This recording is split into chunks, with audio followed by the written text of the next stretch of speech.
ಅಮ್ಮಿಯವರೇ, ನಿಮ್ಮ ಸಂಕ್ರ ಬೇಡವಾ ಅಮ್ಮಿಯವರೇ? ನಿಮ್ಮ ಜೋಗಿ ಬೇಡವಾ?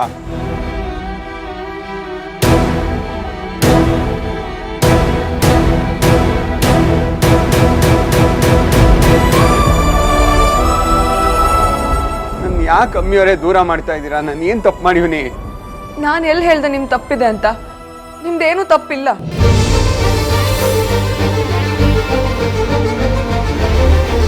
ನೀವ್ ಯಾಕೆ ಇಲ್ಲಿಗೆ ಬರಕ್ ಹೋದ್ರಿ?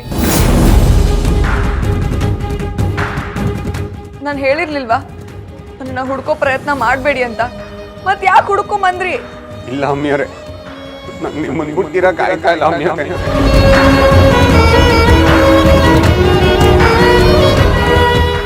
ಎಲ್ಲೂ ಗೋರು ನಾನು ನಿಮ್ಮನ್ನೆಲ್ಲ ಹುಡ್ಕೊಂಬತ್ತೀನಿ. ನೀವು ಬೇಕಿದ್ರೆ ನರ್ಕೋರು ನಿಮ್ಮನ್ನು ಹುಡ್ಕೊಂಬತ್ತೀನಿ ಹೊರ್ತು ನಿಮ್ಮನ್ನು ಬಿಟ್ಟಂತೂ ಇರಕ್ಕಿಲ್ಲ.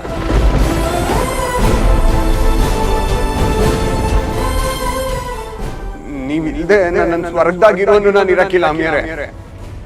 ನೀವು ಬೇಕು ಅಮ್ಮಿಯವರೇ.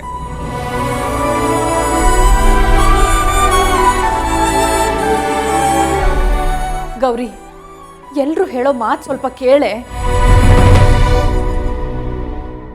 ಗವಕ್ಕ, ನಾವ್ ಹೇಳೋದ್ ಕೇಳೆ.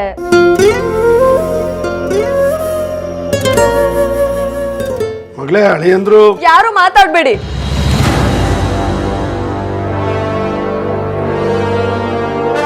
ನಾನ್ ತಗೊಂಡಿರೋ ನಿರ್ಧಾರ ಸರಿಯಾಗೇ ಇದೆ. ನೀವ್ ಯಾರಾದ್ರೂ ಮತ್ತೆ ಇದ್ರ ಬಗ್ಗೆ ಮಾತಾಡಿದ್ರೆ ನನ್ ಮೇಲೆ ಆಣೆ.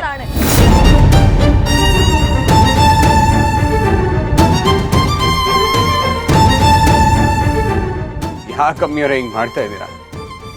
ಅಮ್ಮಿಯವರೇ, ನೀವು ನನ್ನ ಜೀವನದಾಗ ಬರೋಕ್ಕಿಂತ ಮುಂಚೆ ನಾನು ರೋಡ್ ಅಲ್ಕೊಂಡಿರೋ ಪರೋಡಿಯಾಗಿದ್ದೆ.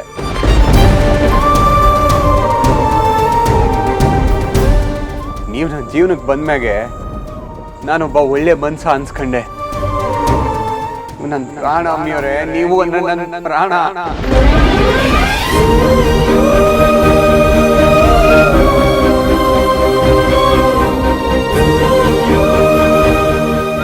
ಹೆಂಗೆ ಒಬ್ಬ ಮನ್ಸ ಜೀವನ ಮಾಡಕ್ಕೆ ಗಾಳಿ ನೀರು ಮುಖ್ಯನೋ ಹಂಗೆ ನನ್ನ ಜೀವನಕ್ಕೆ ನೀವು ಇರಲೇಬೇಕು. ನೀವಿಲ್ದೆ ನನ್ನ ಖಾಲಿ ಹಾಳೆ ಅಮ್ಮಿಯವರೇ.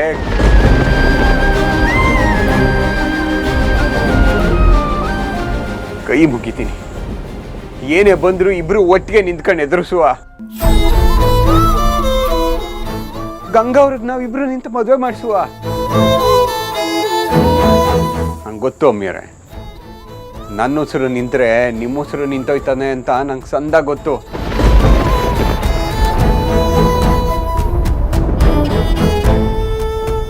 ಯಾಕೆಂದ್ರೆ ನಿಮ್ಗೂ ನನ್ನ ಮ್ಯಾಗೆ ಬೆಟ್ಟದಷ್ಟು ಪಿರುತಿ ಇದೆ.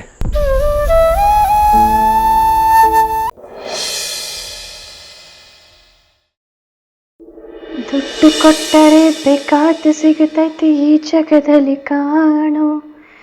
ಹಡೆದ ತಾಯಿಯನ್ನು ಕಳ್ಕೊಂಡ ಮ್ಯಾಲ ಮತ್ತೆ ಸಿಗುವಳೇನೋ, ತಮ್ಮ ಮರಳಿ ಬರುವಳೇನೋ. ದುಡ್ಡು ಕೊಟ್ಟರೆ ಬೇಕಾದ ಸಿಗುತ್ತೈತಿ ಈ ಜಗದಲ್ಲಿ ಕಾಣೋ. ಹಡೆದ ತಾಯಿಯನ್ನು ಕಳ್ಕೊಂಡ ಮ್ಯಾಲ ಮತ್ತೆ ಸಿಗುವಳೇನೋ, ತಮ್ಮ ಮರಳಿ ಬರುವಳೇನೋ.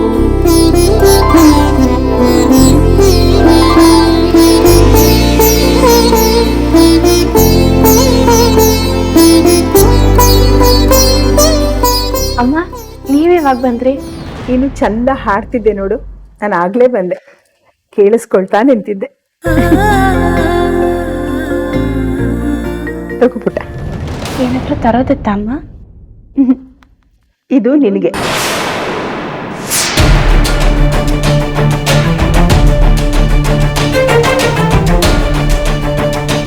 ಅಮ್ಮ, ಏನ್ ಹೇಳ್ತಾ ಇದ್ದೀರಾ? ಈ ಮನೆಯಲ್ಲಿ ಒಂದು ನಿಮಿಷನೂ ಕೂರ್ದೆ ಕಾಲಕ್ಕೆ ಚಕ್ರ ಕಟ್ಕೊಂಡು ಕೆಲಸ ಮಾಡ್ತಾ ಇರ್ತೀವಿ. ಅದಕ್ಕೋಸ್ಕರನಾದ್ರೂ ಇಟ್ಕೊಪುಟ್ಟ.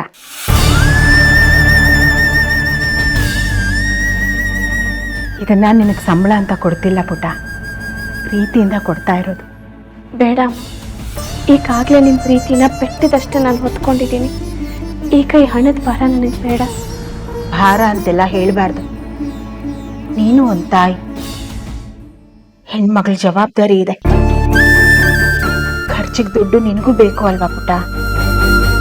ಆದ್ರೆ ಇಷ್ಟೊಂದು ಹುಚ್ಚು ಹುಡುಗಿ, ನಿನಗೆ ಸಂಕೋಚ ಆಗತ್ತೆ ಅಂತ ನನಗೆ ಗೊತ್ತು. ಆದ್ರೆ ನಿನ್ನ ಕೈಲಿ ಸುಮ್ಮನೆ ಹೀಗೆ ಕೆಲಸ ಮಾಡಿಸ್ಕೊಳಕ್ಕೆ ನನ್ನ ಮನಸ್ಸು ಒಪ್ಪಲ್ಲ ಪುಟ್ಟ.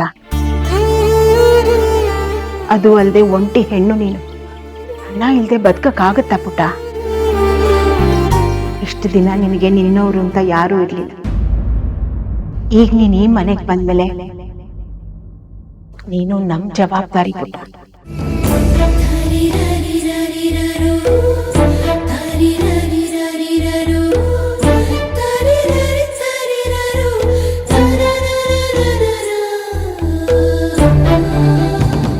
ಆದ್ರೂ ಅಮ್ಮ, ನನಗೆ ಸಂಕೋಚ ಆಗ್ತಿದೆ.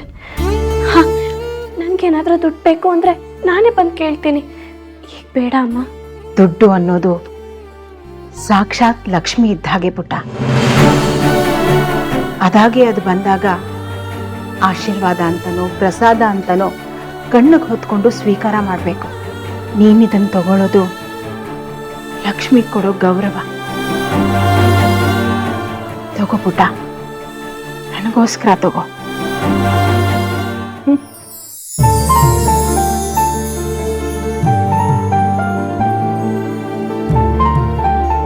ಒಳ್ಳೇದಾಗ್ಲಿಕ್ಕತ್ತ.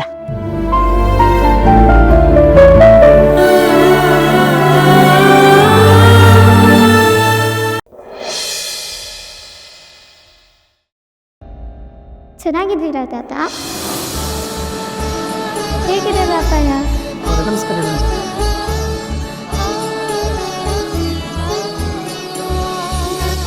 ನಮಸ್ಕಾರ ತಾಯಿ. ಏನಜ್ಜಿ, ಇವತ್ತು ವ್ಯಾಪಾರ ಹೇಗಿದೆ? ಎಷ್ಟು ತರಕಾರಿಗಳನ್ನು ಮಾರಿದ್ರಿ? ಇಲ್ಲ ರಾಜಕುಮಾರಿ, ಇವತ್ತು ವ್ಯಾಪಾರನೇ ಆಗಲಿಲ್ಲ ತಾಯಿ. ಯಾರೂ ತಗೊಳ್ಳೇ ಇಲ್ಲ. ತಮಗೆ ಸ್ವಲ್ಪ ಕೊಡಲೇ? ಒಂದಿಷ್ಟಲ್ಲ ಅಜ್ಜಿ, ಪೂರ್ತಿ ಬುಟ್ಟಿನೇ ಕೊಟ್ಬಿಡಿ. ಆಯ್ತು ತಾಯಿ.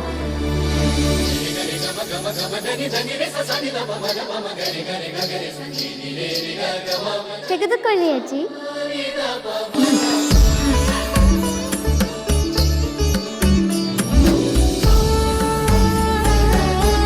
ಅಜ್ಜಿ, ಈಗ ನನ್ನ ಪರವಾಗಿ ಇವನ್ನೆಲ್ಲ ಎಲ್ಲರಿಗೂ ಹಂಚಿಬಿಡಿ. ತುಂಬ ಸಂತೋಷವಾಯಿತು ರಾಜಕುಮಾರಿ, ಹಾಗೆಯೇ ಆಗಲಿ. ಏ ಚಾಮುಂಡಿ, ಜ್ವಾಲ, ನೀನೇನಿಲ್ಲಿ? ನಿನಗೆ ಸ್ವಲ್ಪ ಕೂಡ ಬುದ್ಧಿ ಇಲ್ಲವೇ ಚಾಮುಂಡಿ? ರಾಜಕುಮಾರಿಯರು ಹೀಗೆಲ್ಲ ಬೀದಿಯಲ್ಲಿ ಅಲಿಯುತ್ತಾರೇನೋ? ಅರಮನೆಯಲ್ಲಿ ಇರಬೇಕಾದವಳು ಹೀಗೆ ಇಲ್ಲಿ ಬಂದು ಜನರ ಮಧ್ಯೆ ಕಾಲ ಕಳೆಯುತ್ತಿರುವೆಯಲ್ಲ. ಜ್ವಾಲ, ನನಗೆ ಹೀಗೆ ಇವರ ಎಲ್ಲರ ಮಧ್ಯೆ ಇರುವುದೇ ಇಷ್ಟ. ಇವರೆಲ್ಲ ನಮ್ಮ ಪ್ರಜೆಗಳಲ್ಲವೇ? ಇವರಿಗಲ್ಲದೆ ಇನ್ನು ಯಾರಿಗೆ ಸಹಾಯ ಮಾಡಬೇಕು ಹೇಳು? ಇವರೆಲ್ಲ ಕಷ್ಟಪಟ್ಟು ದುಡಿಯುತ್ತಾರೆ, ಆ ದುಡಿಮೆಯಿಂದಲೇ ಬದುಕುತ್ತಾರೆ. ನಿಜವಾದ ರಾಜರಾಣಿಯರು ಇವರೇ ಜ್ವಾಲ, ನಾವಲ್ಲ. ನಾವೆಲ್ಲರೂ ಇವರ ಸೇವಕರು ಅಷ್ಟೇ. ರಾಜನೆಂದರೆ ಜನಸೇವಕನೇ ಅಲ್ಲವೇ? ಏನಾದರೂ ಹೇಳಿದರೆ ಮಾತಿಗೆ ಮಾತು ಬಳಸುತ್ತೀಯಲ್ಲ ಚಾಮುಂಡಿ. ಜ್ವಾಲ, ಸರಿ ತಪ್ಪುಗಳನ್ನು ಹೇಳುವುದು ಎಲ್ಲರ ಹಕ್ಕು. ನೀನು ನನ್ನಕ್ಕಿಂತ ದೊಡ್ಡವಳು, ಆದರೆ ದೊಡ್ಡವರು ತಪ್ಪಾಗಿ ಮಾತನಾಡುವುದಿಲ್ಲವೆಂದು, ನಡೆದುಕೊಳ್ಳುವುದಿಲ್ಲವೆಂದು ಹೇಳಲು ಸಾಧ್ಯವೇ? ನನಗಿಂತ ಮೊದಲು ನೀನೇ ಇಲ್ಲಿಗೆ ಬರಬೇಕಾಗಿತ್ತು. ನೀನು ದೊಡ್ಡ ರಾಜಕುಮಾರಿ ಅಲ್ಲವೇ? ಇರಲಿ ಬಿಡು, ಇವರಲ್ಲಿ ಎಷ್ಟೊಂದು ಜನರು ನಿನ್ನನ್ನು ನೋಡಿಯೇ ಇಲ್ಲ. ಬಾ, ನಿನಗೆ ಪರಿಚಯ ಮಾಡುತ್ತೇನೆ. ಪರಿಚಯವೂ ಬೇಡ, ಏನೂ ಬೇಡ. ನಿನ್ನನ್ನು ಬರಬೇಡ ಎಂದರೆ ನನ್ನನ್ನೇ ಬಾ ಎನ್ನುತ್ತಿದ್ದೀಯಲ್ಲ ಚಾಮುಂಡಿ. ನಾನು ಹೋಗುತ್ತೇನೆ, ನೀನು ಬೇಗ ಅರಮನೆಗೆ ಬಂದು ಬಿಡು. ನಾನು ಇಲ್ಲಿ ಹೆಚ್ಚು ಸಮಯ ಇರಲಾರೆ. ನೀನು ಇಲ್ಲಿದ್ದು ಇವರಂತೆ ಆಗಬೇಡ, ಬೇಗ ಬಾ.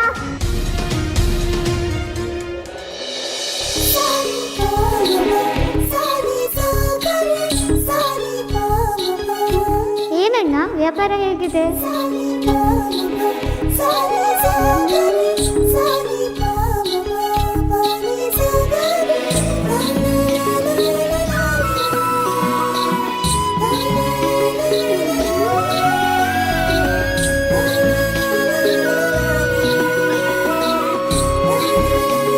ಹೇಗಿದ್ದೀರಾ ಅಮ್ಮ?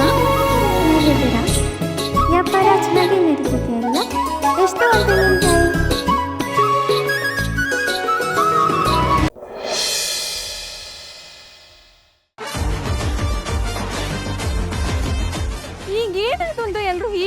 ಹೇಳ್ತೀರಾ?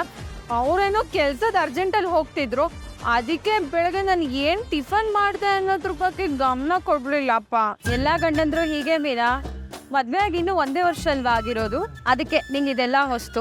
ಹೋಗ್ತಾ ಹೋಗ್ತಾ ಎಲ್ಲ ಅಭ್ಯಾಸ ಆಗ್ಬಿಡುತ್ತೆ. ಅಕ್ಕ ಹೋಗಿ, ನಮ್ಮ ಮನೆಯವ್ರು ಏನು ಹಾಗಲ್ಲ, ಫೋನಲ್ಲಿ ಮಾತಾಡ್ಕೊಂಡು ತಿಂಡಿ ತಿಂತಿದ್ರು, ಅದಕ್ಕಪ್ಪ ನನ್ನ ಜೊತೆ ಏನು ಮಾತಾಡ್ಲಿಲ್ಲ. ನೋಡ್ ಮೀನಾ, ನಾವ್ ಎಷ್ಟೇ ಕೆಲ್ಸ ಇದ್ರು ಅಡ್ಗೆ ಮಾಡುವಾಗ ಉಪ್ಪು ಖಾರ ಹುಳಿ ಎಲ್ಲ ನೀಟಾಗಿ ಹಾಕ್ತೀವಿ ತಾನೆ. ಅದೇ ಒಂಚೂರು ಉಪ್ಪು ಜಾಸ್ತಿ ಆಯ್ತು ಅಂದ್ರೆ ಕೂಗಾಡ್ತಾರೆ. ಅದೇ ಅಡ್ಗೆ ಚೆನ್ನಾಗಿದೆ ಅಂದ್ರೆ ಒಂದು ಮಾತು ಏನಾದ್ರು ಹೇಳ್ತಾರಾ? ನಮ್ಮ ಮನೆಯವ್ರು ಏನು ಹಾಗಲ್ಲ ಅಕ್ಕ. ಮೀನಾ 50 ರೂಪಾಯಿ ಕೊಡು. ಇವೇ ಸ್ವಲ್ಪ. ನೋಡ್ ಮೀನಾ, ನಿಂಗೆ ಇನ್ನೂ ಒಂದು ಚಾನ್ಸ್ ಕೊಡ್ತೀನಿ. ನೀನ್ ಈಗ ಫೋನ್ ಮಾಡು, ಸ್ಪೀಕರ್ ಆನ್ ಮಾಡು, ನಿನ್ ಗಂಡನ ಹತ್ರ ತಿಂಡಿ ಹೇಗಿತ್ತ ಅಂತ ಕೇಳು, ಅವಾಗ ಗೊತ್ತಾಗುತ್ತೆ. ಮಾಡು ಫೋನ್ ಮಾಡು. ಅಷ್ಟೇ ತಾನೇ, ಈಗ ಮಾಡ್ತೀನಿ ನೋಡಿ.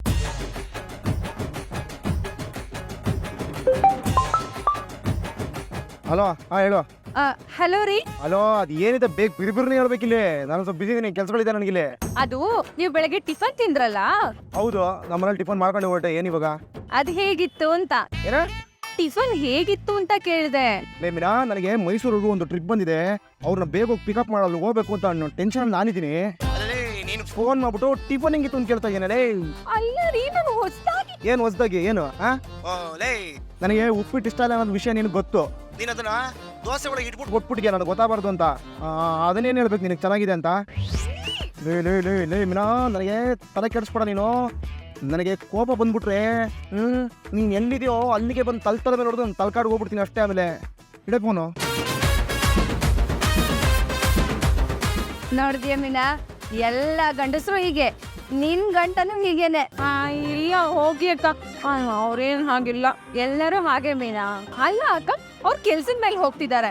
ಅಲ್ಲ, ನಾನ್ ನಿಮ್ ಹತ್ರ ಬೆಟ್ ಕಟ್ಟಿರೋದು ಅವ್ರಿಗೇನ್ ಗೊತ್ತಾ ಹೇಳಿ? ನೋಡೆ, ಈಗ್ಲೂ ಅವ್ರ ಗಂಡನ್ ಬಿಟ್ಕೊಡ್ತಿಲ್ಲ ನೋಡು. ಈಗ ಏನ್ ನಿಮ್ಗೆಲ್ಲ ನಾನು 50 ರೂಪಾಯಿ ಕೊಡ್ಬೇಕು ತಾನೇ? ಬೆಟ್ ಕಟ್ಟಿದ್ಯಾರ, ಕೊಡು ಮತ್ತೆ. ಅಷ್ಟ್ ಹೇಳಿ ಯಾಕದೆಲ್ಲ ಮಾತಾಡ್ತೀರಾ? ಯಾಕೆ ಮೇ ಅಷ್ಟೊಂದು ಕೋಪ ಮಾಡ್ಕೋತೀಯಾ? ನಮ್ಮನೇಲೂ ಹೀಗೆ. ನಿಮ್ ಮನೆಯವ್ರು ಬೇಕಾದ್ರೆ ಹೀಗೆಲ್ಲ ಇರ್ಬೋದು, ಆದ್ರೆ ನಮ್ಮ ಮನೆಯವರು ಹಾಗಂತೂ ಅಲ್ಲ. ತಗೊಳ್ಳಿ, ಹೋಗಿ ನಿಮ್ಗಳ ಹತ್ರ ಬೆಟ್ ಕಟ್ತೆ ನೋಡಿ. ನನಗ್ ಬುದ್ಧಿ ಇಲ್ಲ, ಮನೇಲಿ ಬೇಜಾನ್ ಕೆಲಸ ಇದೆ, ನಾನು ಬರ್ತೀನಿ.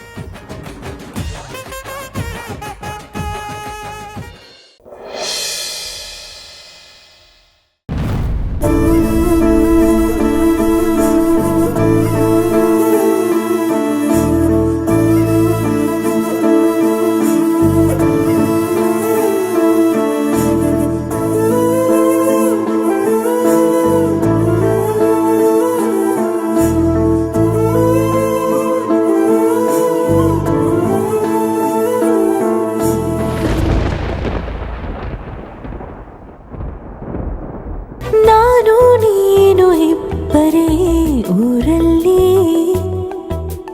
ಪ್ರೀತಿ ಎಂಬ ಮುತ್ತಿನ ತೇರಲ್ಲಿ, ನಿನ್ನಯ ಎದುರಿಗೆ ಸುಮ್ಮನೆ ಕೂರುವೆ, ಹೃದಯದ ಮನವಿಗೆ ಸೋಲಲು ಹೇಳುವೆ. ಇದೇ ಪ್ರೀತಿ ಇದೇ ರೀತಿ ಇರಲಿ ಎಂದಿಗೂ. ಜೀವನೇನೆ ಜೀವನೇನೆ ಜೀವವೇ ಹೋಗಿ ಬಂದರು. ಜೀವನೀನೇ ಜೀವನೀನೇ ಈ ಉಸಿರು ನಿಂತೆ ಹೋದರು. ಏಯ್ ಬಾಯ್ ಬಡ್ಕಿ, ಏನ್ ಮಾಡ್ತಿದ್ಯಾ ನೀನು? ಅದು ಮಧ್ಯರಾತ್ರಿ ಚಳಿ ಇದೆಯಲ್ಲ ಅಂತ ಬೆಡ್ಶೀಟು. ಏಯ್ ನೀನ್ ಸುಳ್ಳು ಹೇಳ್ಬೇಡ. ನೀನು ಬೆಡ್ಶೀಟ್ ಕೊಡು ನೆಪದಲ್ಲಿ ನನ್ನ ತಪ್ಕೊಳಕ್ ಬಂದಿದ್ಯಾ ನೀನು? ಹಲೋ, ಎಕ್ಸ್ಕ್ಯೂಸ್ ಮೀ, ಇದು ಸ್ವಲ್ಪ ಜಾಸ್ತಿನೇ ಓವರ್ ಆಯ್ತು. ಅಲ್ಲ, ನಾನು ನಿಮ್ಮನ್ನ ತಪ್ಕೊಳ್ಳೋದ? ಅದು ಕನ್ಸಲ್ಲೂ ಸಾಧ್ಯ ಇಲ್ಲ. ಮತ್ತೆ ಈಗ ಸ್ವಲ್ಪ ಹೊತ್ತು ಮುಂಚೆ ತಪ್ಕೊಂಡಿದ್ದು ನೋಡಿ, ಅದು ನಿಜಕ್ಕೂ ಕನ್ಸೇ ಇರ್ಬೇಕು. ಮತ್ ಕನ್ಸಲ್ಲೂ ಸಾಧ್ಯ ಇಲ್ಲ ಅಂದ್ರೆ ಯಾರೋ? ಸಾಹೇಬ್ರೆ, ನಾನು ಹೇಳಿದ್ದು ನನ್ ಕನ್ಸಲ್ಲೂ ಸಾಧ್ಯ ಇಲ್ಲ ಅಂದಿದ್ದು. ಯಾಕಂದ್ರೆ ನಾನು ಯಾವತ್ತೂ ನಿಮ್ಮನ್ನ ಆ ರೀತಿ ಯೋಚನೆ ಮಾಡಿಲ್ಲ. ಆದ್ರೆ ನಿಮ್ ಮನ್ಸಲ್ಲೇ ಕಲ್ಮಶ ಇರೋದು, ಅದಕ್ಕೆ ಏನೋ ಕಲ್ಪಿಸ್ಕೊತಾ ಇದ್ದೀರಾ ಅನ್ಸುತ್ತೆ. ಏಯ್, ಏನ್ ಕಲ್ಪಿಸ್ಕೊಳ್ಳೋದು? ಬೆಚ್ ಬಿದ್ದು ಎದ್ದಿದ್ದೀನಿ ಅಷ್ಟೇ. ಬೆಚ್ಚಗ್ ಮಲಗಿದ್ರಿ ಅಷ್ಟೇ, ಬೆಚ್ಚ ಬಿದ್ದೇನ್ ಎದ್ದಿಲ್ಲ ನೀವು. ಇಲ್ಲಿವರೆಗೂ ಸತ್ಯಣ್ಣಂಗೆ ಎಚ್ಚರ ಇದ್ರು ಅರ್ಧ ಕಣ್ಣಿಂದ ನೋಡಿ ನಿದ್ರೆ ಮಾಡೋ ಹಾಗೆ ಆಕ್ಟ್ ಮಾಡ್ತಾ ಇರ್ತಾರೆ. ನೀವೇ ಯಾಕೆ ನಗ್ತಿರೋದು? ನಗು ಬಂತಪ್ಪ ನಗ್ತಿದ್ದೀನಿ. ಸುಮ್ಮನೆ ಯಾಕೆ ಬರುತ್ತದು? ಅಲ್ಲಪ್ಪ, ಗಂಡ ಆದವನು ಹೀಗೆ ಹೆಂಡತಿ ಮನೆ ಹೊರಗಡೆ ಚಳಿಲಿ ಮಲಗಿದ್ರೆ ಅಕ್ಕಪಕ್ಕದವ್ರು ತಪ್ಪು ತಿಳ್ಕೊಳ್ಳಲಿಲ್ಲನಪ್ಪ. ಅದಕ್ಕೆ ನಿಮ್ಗೆ ನಗು ಬರುತ್ತಾ? ನಗು ಬರ್ತಿರೋದು ಇಂಥ ಒಳ್ಳೆ ಪಾಯಿಂಟ್ನ ಮಿಸ್ ಮಾಡಿಕೊಂಡು ಜಗಳ ಮಾಡ್ತಿದ್ರಲ್ಲ ಅದಕ್ಕೆ. ಆದ್ರೆ ನಮ್ಮನೇಲಿರೋದು ಒಂದೇ ರೂಮು, ಸಾಹೇಬ್ರು ಬಂದ್ರೆ ಎಲ್ಲಿ ಮಲಗ್ತಾರೆ? ಅಲ್ಲ, ಇವರಿಬ್ರು ಈ ಥರ ಜಗಳ ಮಾಡೋದನ್ನ ನೋಡಿ ಹೊರಗಡೆ ಜನ ಎಚ್ಚರಾಗಿ ಬಂದು ನಮ್ಮನ್ನ ಪ್ರಶ್ನೆ ಮಾಡಲ್ವಾ ಅಂತ ಎಚ್ಚರಿಸ್ತೆ ಅಷ್ಟೇ. ಎಲ್ಲ ಶುರುವಾಗಿದ್ದು ಈ ಬೆಡ್ಶೀಟಿಂದಾನೆ.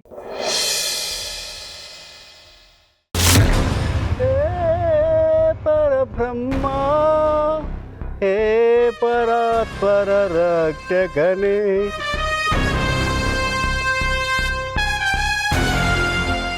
ಹೇ ಪರಾತ್ಪರ ರಕ್ಷಕನೇ. ಏ ಮುದುಕ, ನನ್ನನ್ನು ಆಚೆ ಬಿಡು. ಯಾಕಾಗ್ ಕಿರ್ಚ್ಕೋತಾ ಇದೀಯ ಮಂಗಳ? ನೀನು ಎಷ್ಟೇ ಪಡ್ಕೊಂಡ್ರು ನಿನ್ನನ್ನು ಬಿಡಿಸೋದಕ್ಕೆ ಯಾರೂ ಬರಲ್ಲ. ನಾನು ನಿನ್ನ ಮಗಳು, ಹೆತ್ತ ಮಗಳನ್ನೇ ಹೀಗೆ ಬಂಧಿಸಿದ್ದೀಯಲ್ಲ, ನಿನಗೆ ಏನು ಅನ್ನಿಸ್ತಿಲ್ಲವೇ? ಅನಿಸುತ್ತೆ ಮಗಳೇ, ನೀನಿನ್ನು ಜೀವಂತವಾಗಿದೆಯಾ ಅಂತ ಅನಿಸುತ್ತೆ. ನಾನು ನಿನ್ನಷ್ಟು ಕಟಕನಲ್ಲ ಮಗಳೇ. ಅಪ್ಪ ಎನ್ನುವ ಸಂಬಂಧ ನೀನು ಕಳೆದುಕೊಂಡಿರಬಹುದು, ಆದರೆ ಹುಟ್ಟಿಸಿದ ಮಗಳ ಸಂಬಂಧ ಕಳೆದುಕೊಳ್ಳುವಷ್ಟು ಮೂರ್ಖ ನಾನಲ್ಲ. ನೀನು ಮಗಳು ಅನ್ನುವ ಒಂದೇ ಒಂದು ಕಾರಣದಿಂದ ನನ್ನ ಮುಂದೆ ನಿಂತು ಮಾತಾಡ್ತಿದ್ದೀಯಾ ಅನ್ನೋದನ್ನ ಮರಿಬೇಡ ಮಂಗಳ. ಅದು ಒಂದು ಕಾರಣಕ್ಕೋಸ್ಕರ ನಿನ್ನ ಜೀವ ತೆಗೆಯದೆ ಬಿಟ್ಟಿದ್ದೀನಿ ಅಷ್ಟೇ.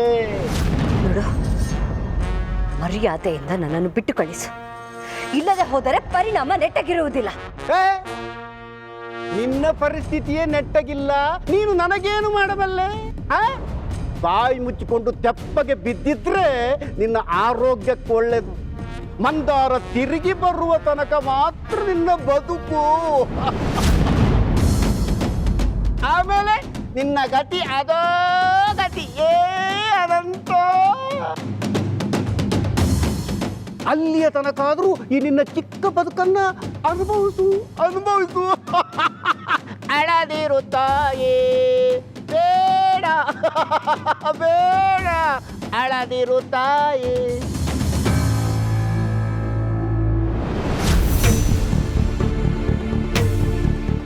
ಅಯ್ಯೋ ಶಿವನೇ, ಅಪ್ಪ, ಅಮ್ಮ, ಅಮ್ಮ, ಅಮ್ಮ,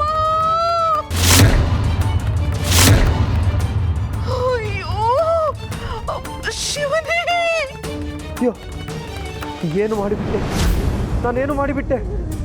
ಎಂತಹ ಅನರ್ಥವಾಗಿ ಹೋಯ್ತು. ನಾನೇನು ಮಾಡಲಿ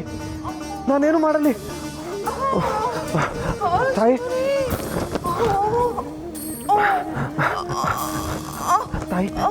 ತಾಯಿ ಎದ್ದೇಳಿ.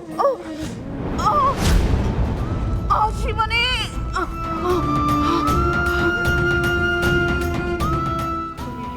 ಪಾಪಿ, ನನ್ನ ಸ್ಥಿತಿಗೆ ನೀನೇ ಕಾರಣ.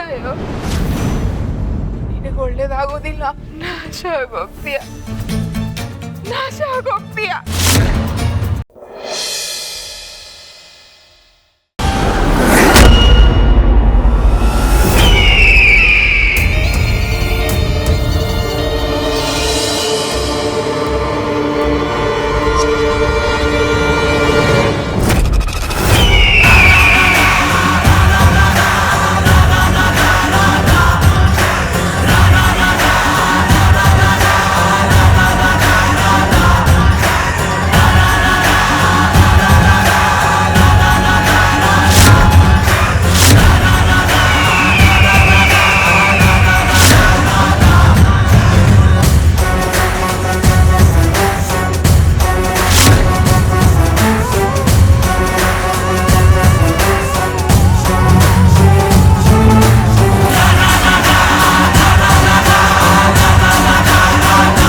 ನೀನು ನಮ್ಮ ಸಾಮ್ರಾಜ್ಯವನ್ನು ಪ್ರವೇಶಿಸಿದ ಕೂಡಲೇ ನಿನಗೆ ತಕ್ಕ ಪಾಠ ಕಲಿಸಬೇಕಾಗಿತ್ತು.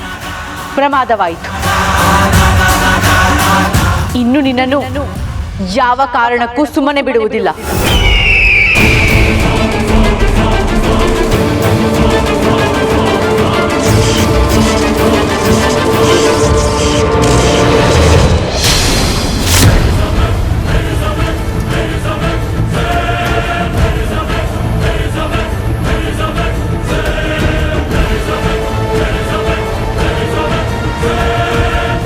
ನನ್ನನ್ನ ಎದುರಿಸೋದು ಅಷ್ಟು ಸುಲಭ ಅಂತ ಅಂದ್ಕೊಂಡಿದ್ಯಾ?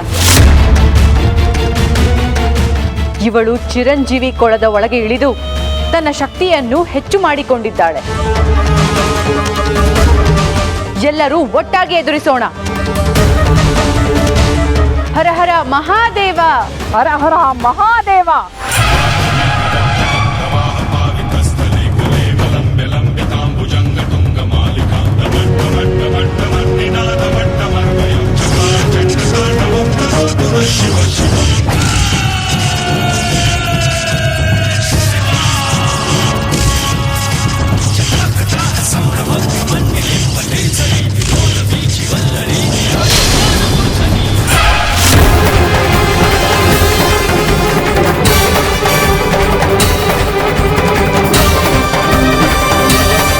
ಚಿರಂಜೀವಿ ಕೊಳದ ಒಳಗೆ ಇಳಿದು ಅದನ್ನು ಅಪವಿತ್ರಗೊಳಿಸಿರುವೆ.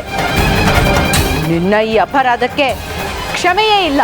ನಾನಿಲ್ಲಿಗೆ ಬಂದ ಕೂಡಲೇ ನನಗೇನು ಬೇಕು ಅನ್ನೋ ಪ್ರಶ್ನೆ ಕೇಳಿದ್ದೆ. ನೆನಪಿದೆಯಾ? ನನಗೆ ಶಕ್ತಿ ಬೇಕು ಅಂತ ಹೇಳಿದ್ದೆ. ಆ ಶಕ್ತಿ ನನಗೀಗಾಗಲೇ ಸಿಕ್ಕಾಗಿದೆ.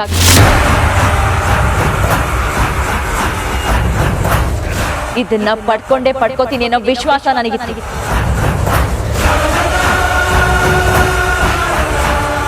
ಇನ್ನು ನನ್ನನ್ನು ತಡೆಯೋಕ್ಕೆ ಯಾರಿಂದನೂ ಸಾಧ್ಯ ಇಲ್ಲ. ನಾಗಕನ್ಯಾ ಸಾಮ್ರಾಜ್ಯದ ಮಹಾರಾಣಿ, ಚಿರಂಜೀವಿ ಕೊಳದ ರಕ್ಷಕಿ ಅಶೋಕ ಸುಂದರಿಗೂ ಸಾಧ್ಯ ಇಲ್ಲ.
ನನ್ನ ಹೆಂಡತಿ ಮೇಲೆ ಗನ್ ಹಿಡಿತೇನೋ.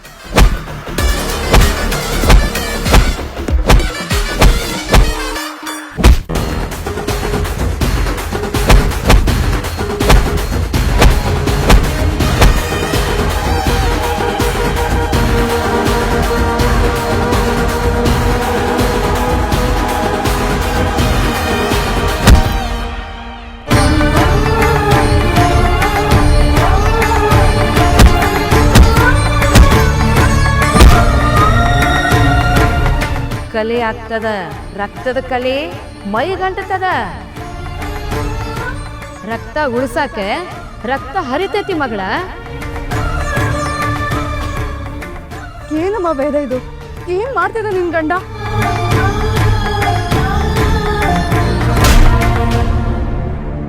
ಇದೇನಾ ವೇದ? ಇವನು ರೌಡಿಸಂ ಬಿಡೋ ಹುಟ್ಟು.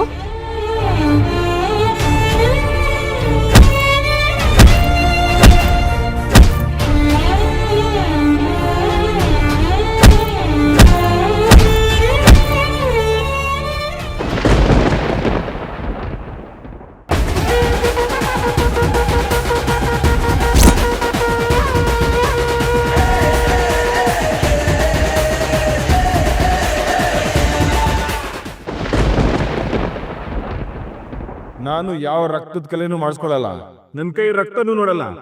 ನನ್ನ ಹೆಂಡತಿ ನಾನು ಪ್ರಾಮಿಸ್ ಮಾಡಿದ್ದೀನಿ.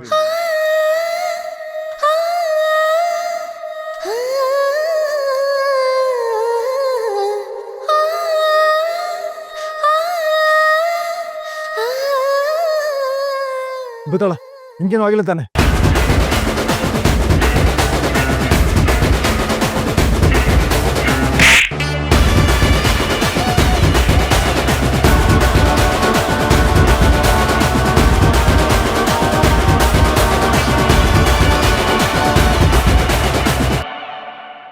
ಮನುಷ್ಯನ ನೀನು, ಮೃಗ ಮೃಗ ಕಣ ನೀನು. ನಿನ್ನಂತ ಬೀದಿ ಗೂಂಡಗಳಿಗೆಲ್ಲ ಯಾಕೋ ಮದ್ವೆ, ಯಾಕೋ ಹೆಂಡತಿ ಸಂಸಾರ ಎಲ್ಲ?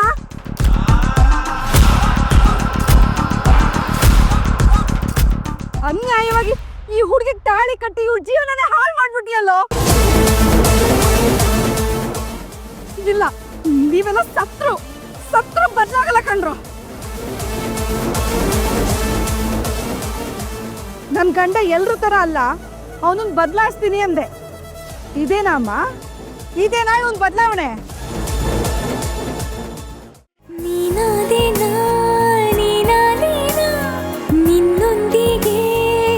ಜೀವನ.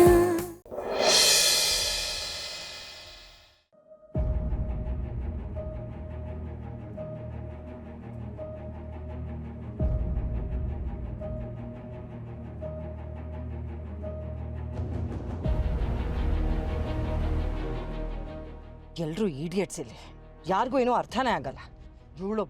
ಇವಳನ್ನ ಮನೆಗೆ ಸೊಸೆಯಾಗಿ ಕರ್ಕೊಂಡು ಬಂದು ನನ್ನ ಕಾಲ ಮೇಲೆ ನಾನೇ ಚಪ್ಪಲಿ ಹೇಳ್ಕೊಂಡಂಗೆ ಆಯ್ತು. ಛೇ,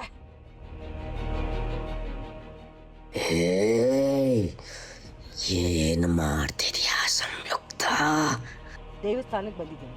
ದೇವಸ್ಥಾನಕ್ಕೆ ಬಂದಾಗ ಏನು ಮಾಡ್ತೀನಿ ಅಂತ ನಿನಗೆ ಗೊತ್ತಿಲ್ವಾ? ಆ ನಿಶಿನೂ ಅಷ್ಟೇ, ನಿನ್ನ ಥರನೇ ಇಡಿಯಟ್ಟು. ಏನು ಹೇಳಿದ್ರೆ ಅವಳಿಗೆ ಅರ್ಥನೇ ಆಗಲ್ಲ. ನೀನು ಯಾರಿಗೆ ಅರ್ಥ ಮಾಡಿಸ್ತೀಯೋ ಬಿಡ್ತೀಯೋ ನನಗೆ ಗೊತ್ತಿಲ್ಲ.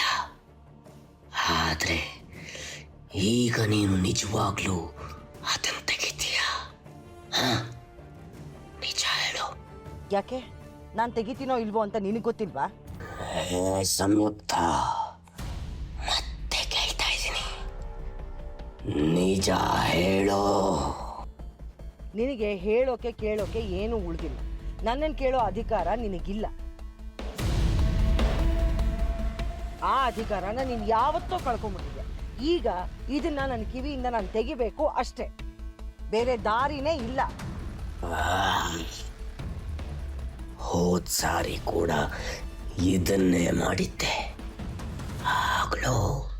ಆಗ್ಲೂ ನಾನು ನಿನಗೆ ಎಚ್ಚರಿಕೆ ಕೊಟ್ಟಿದ್ದೆ. ಅಧೀರ, ಎಚ್ಚರಿಕೆ ಕೊಡೋದಕ್ಕೆ ನೀನು ಯಾರೂ ಅಲ್ಲ. ನಾನೇನು ಹೇಳ್ತೀನೋ ಅದನ್ನು ಕೇಳ್ಕೊಂಡು ಬಿದ್ದಿರೋ ಗುಲಾಮ ನೀನು. ನಿನ್ನ ಸ್ಥಾನ ಏನು ಅಂತ ಅರ್ಥ ಮಾಡಿಕೊಂಡು ಆಮೇಲೆ ನನ್ನ ಹತ್ರ ಮಾತಾಡು.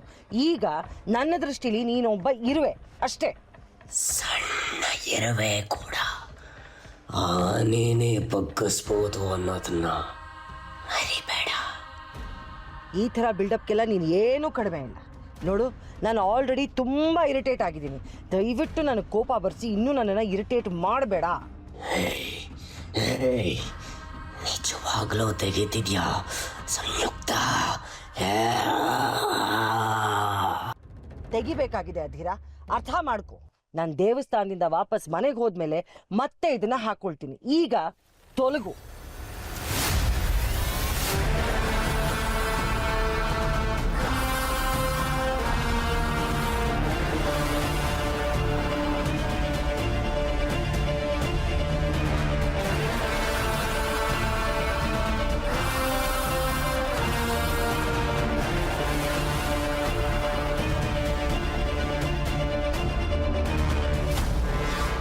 ಅತ್ತೆ